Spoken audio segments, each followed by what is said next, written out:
Hey everyone, Seth coming to you from the KENWOOD Training Department. Today we've got the new KENWOOD eXcelon DDX396 6.2-inch Multimedia Receiver. I'll show you what's inside of the box, then we'll take a look at the back side of the receiver and go through some of the feature highlights. Let's take a look. Taking a look inside of the box, first you'll see the wiring power harness. Then you'll have the e-brake connection wire. Next will be the Bluetooth microphone. Then you'll have the included mounting screws. Of course, the receiver itself. Next will be the included mounting cage, as well as the receiver removal tools when using the mounting cage, and the trim bezel that attaches to the mounting cage. Then you'll have some paperwork like the quick start guide and the warranty card, as the KENWOOD eXcelon DDX396 includes a 2-year warranty. Now, let's take a look at the back side of the receiver. First, you'll see the input for the optional SiriusXM tuner. Next to that will be the input for the optional iDataLink Maestro RR.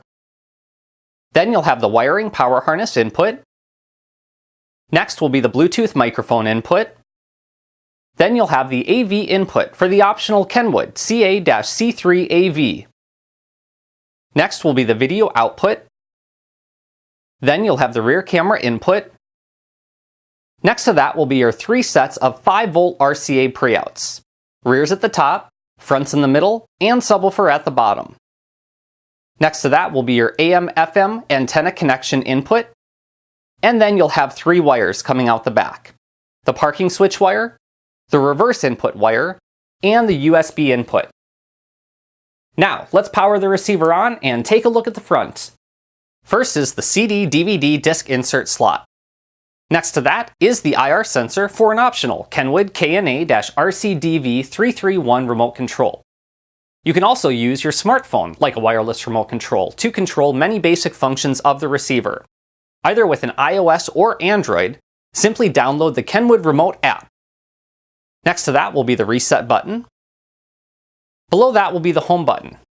While on another source, simply press the home button to return to the home screen. Pressing and holding this button will power the receiver completely off. Press again to power the receiver back to on.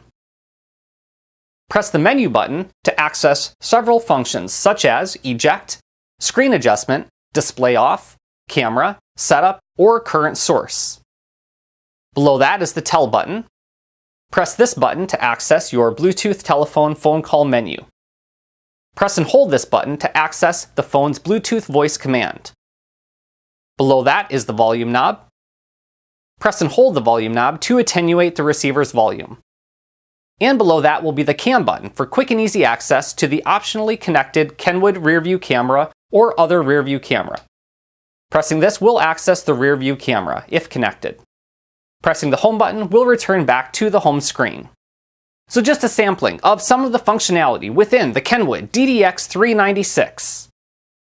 Thanks again for tuning in to the unboxing and feature highlights of the KENWOOD eXcelon DDX396. We'll look forward to seeing you again next time. KENWOOD.